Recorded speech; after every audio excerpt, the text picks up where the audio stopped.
Assalamualaikum warahmatullahi wabarakatuh. Perkenalkan, nama saya Mela Siti Julai HNB.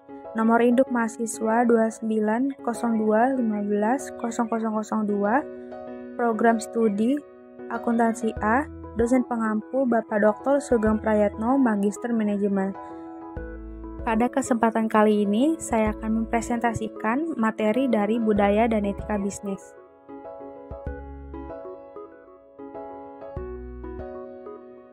Apa itu budaya?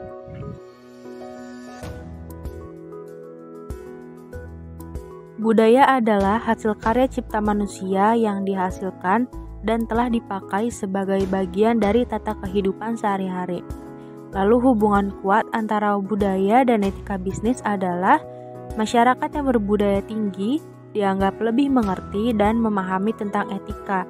Kemudian masyarakat dengan budaya yang rendah cenderung pemahaman etikanya menjadi berkurang.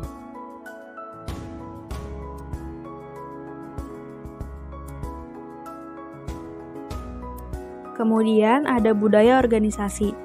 Budaya organisasi adalah suatu kebiasaan yang telah berlangsung lama dan dipakai dan diterapkan dalam kehidupan aktivitas kerja sebagai salah satu pendorong untuk meningkatkan kualitas kerja para karyawan dan manajer perusahaan.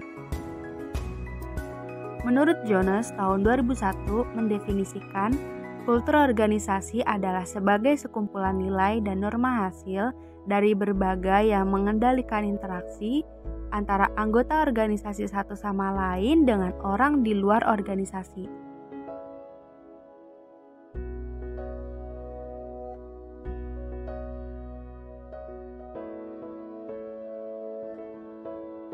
Suatu organisasi pada dasarnya akan menjalani tahap demi tahap dari waktu ke waktu yang disebut dengan siklus organisasi.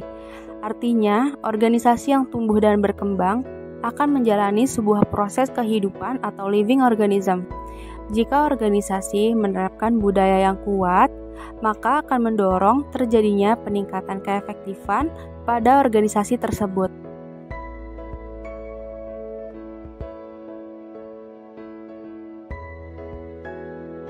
Menurut Stephen Robbins, budaya yang kuat dicirikan oleh nilai inti dari organisasi yang dianut dengan kuat, diatur dengan baik, dan dirasakan bersama-sama secara luas. Kemudian macam-macam tujuan dari pengaruh budaya yaitu 1. Berbagai macam permasalahan bisnis dan konflik yang terjadi di dalam perusahaan akan dapat cepat diselesaikan. Yang kedua, konsep family business diharapkan mampu menjaga rahasia bisnis dengan sangat baik. Yang ketiga, perolehan keuntungan dapat dipakai untuk mensejahterakan para anggota keluarga. Yang keempat, para anggota keluarga dapat belajar bisnis dan khususnya dapat tertampung sebuah pekerjaan.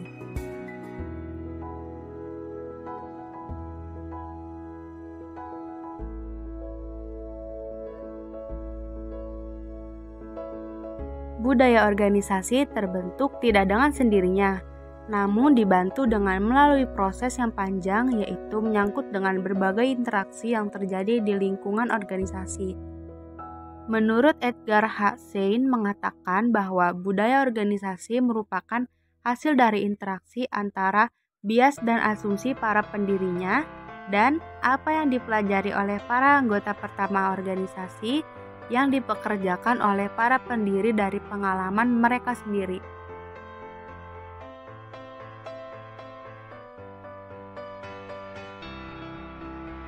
Suatu organisasi jika ingin mempertahankan budaya yang kuat, maka organisasi tersebut harus konsisten dan berusaha semaksimal mungkin untuk menerapkannya secara konsisten dan menerapkannya kepada karyawan.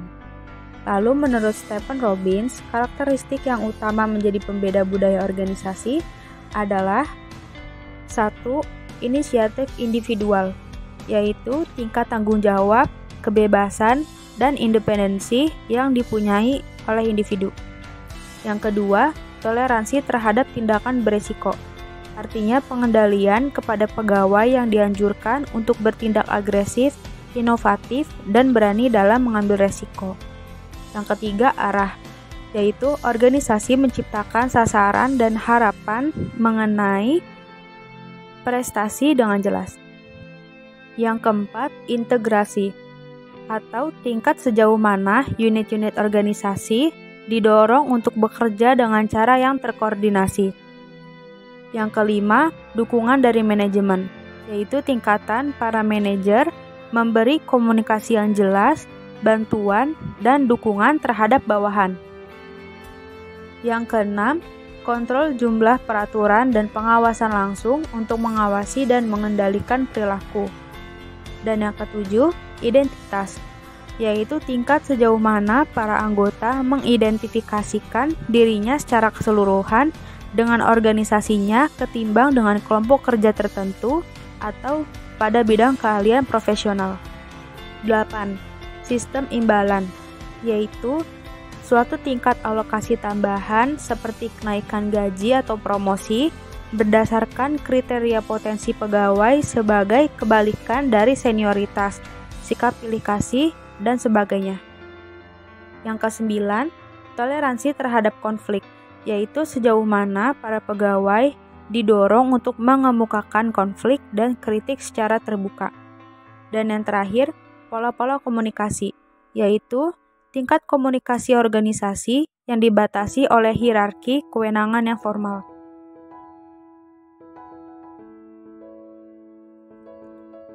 Apa itu budaya organisasi dan budaya perusahaan? Budaya organisasi merupakan suatu hasil dari proses pembentukan perilaku serta dipengaruhi oleh konsep dan model struktural yang diterapkan. Kemudian, budaya perusahaan atau corporate culture, perbedaan dipengaruhi oleh berbagai perbedaan, seperti gaya kepemimpinan lokasi, keberadaan pada perusahaan, latar belakang karyawan, model manajemen yang diterapkan, dan lain sebagainya. Robbins menemukan ada 7 karakteristik utama yang secara keseluruhan menggambarkan budaya perusahaan. Munandar 2001 267-268. 1. Inovasi dan pengambilan resiko, yaitu mendukung para pegawai untuk bereksperimen, mencari atau mempelajari peluang baru, meskipun akan menimbulkan risiko berhasil atau gagal. Yang kedua, perhatian terhadap detail, yaitu menghargai hal-hal yang diduga sebelumnya, kecermatan, analisis, dan perhatian terhadap detail. Yang ketiga, orientasi ke hasil atau keluaran, yaitu menekankan hasil dan pencapaian tujuan organisasi daripada proses atau cara untuk mencapai hasil tersebut. Yang keempat, orientasi ke orang, yaitu memperhatikan nilai kemanusiaan seperti toleransi, keadilan, dan penghargaan terhadap orang sebagai makhluk yang memiliki harga diri dan hak sosial. Yang kelima, orientasi kepada tim, yaitu bekerja secara terorganisir dalam kelompok-kelompok kerja dalam perusahaan yang memiliki budaya berorientasi tim. Yang keenam, keagresifan, yaitu didorong untuk berperilaku aktif dan memiliki semangat kompetensi baik dengan pegawai di perusahaan maupun berkompetensi dengan perusahaan pesaing. Yang ketujuh, stabilitas, yaitu perusahaan mendukung status quo, yaitu kegiatan perusahaan yang bersifat aman, terjamin, sudah pasti dan tidak menimbulkan goncangan-goncangan lebih dihargai dibandingkan dengan kegiatan yang dianggap beresiko.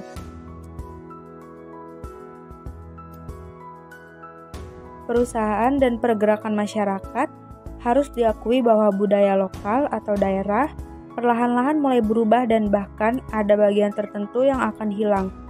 Dan diperkirakan jika suatu daerah tidak mampu mempertahankan budayanya, maka perlahan-lahan cara pikir dan bersikap akan meninggalkan budayanya dan menerapkan konsep gaya budaya nasional. Tentunya hal ini sangat berdampak buruk bagi perusahaan ataupun masyarakat sekitar karena hilangnya budaya lokal dan mulai berpindah serta menerapkan konsep gaya budaya nasional.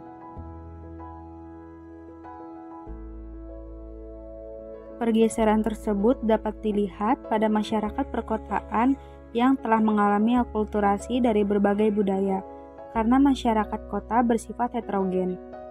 penyelesaian konflik dan proses pengembalian keputusan di masyarakat, yaitu dengan proses penyampaiannya atau penyelesaiannya tidak lagi mengedepankan konsep penyelesaian secara adat, melainkan mampu memberi pengaruh pada penguatan rasa persaudaraan.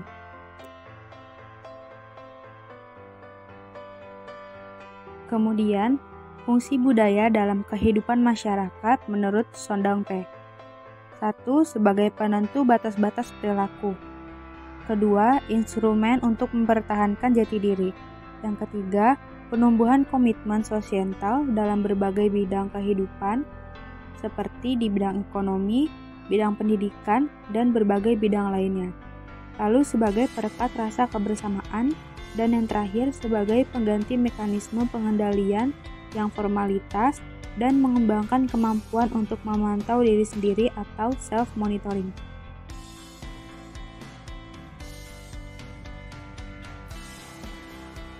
Kemudian, budaya global dan produk global.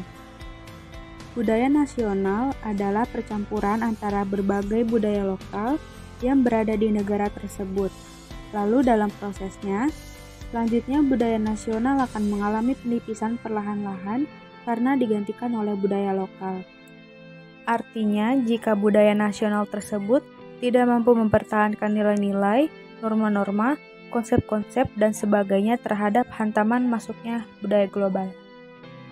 Kemudian, menurut Marshall McLuhan menyatakan bahwa dunia semakin berkembang ke arah global village atau kampung dunia karena dunia yang dirasa luas ini semakin dirasa sekecil kampung sebagai dampak kemajuan teknologi transportasi dan teknologi informasi.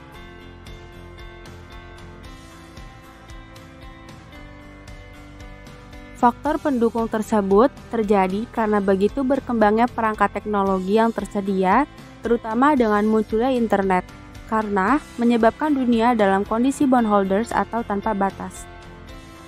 Menurut Netting, Kettner, dan McNulty, tahun 2004, 130-131 menyebutkan bahwa 5 fungsi masyarakat, yaitu fungsi produksi, yaitu sebagai memenuhi kebutuhan rumah tangga keluarga maupun rumah tangga produksi. Contohnya seperti penjual makanan di warung, atau biasa disebut dengan toko kelontong. Kemudian distribusi, seperti menyampaikan barang dan jasa dari produsen sampai ke tangan pembeli atau pengguna. Contohnya seperti jasa antar barang atau kurir dan paket. Lalu konsumsi, yaitu mengurangi nilai guna barang atau jasa secara bertahap, atau memuaskan kebutuhan secara fisik. Contohnya seperti membeli pakaian, bahan-bahan pokok, dan alat-alat rumah tangga di toko. 2. Fungsi sosialisasi, yaitu sebagai sarana pengenalan, pengakuan, dan penyesuaian diri terhadap nilai-nilai, norma, dan struktur sosial. Karena dalam hidup bermasyarakat, bersosialisasi merupakan hal yang sangat penting. 3. Fungsi pengawasan sosial, yaitu mengontrol segala aktivitas dan tingkah laku dalam keluarga, yaitu di mana orang tua ikut serta dalam pengawasan anaknya. Lalu yang keempat, fungsi partisipasi sosial, yaitu sebagai suatu kebijakan dan sebagai alat komunikasi dan strategi. Yang terakhir, fungsi gotong royong, yaitu memperkuat dan menjalin persaudaraan, menumbuhkan rasa saling tolong-menolong, dan mempererat rasa persatuan antar masyarakat. Masyarakat dalam arti luas, yaitu menunjuk pada interaksi kompleks sejumlah orang yang memiliki kepentingan dan tujuan bersama yang tidak tinggal dalam satu wilayah geografis tertentu. Kemudian masyarakat dalam arti sempit yaitu disebut komunitas atau community.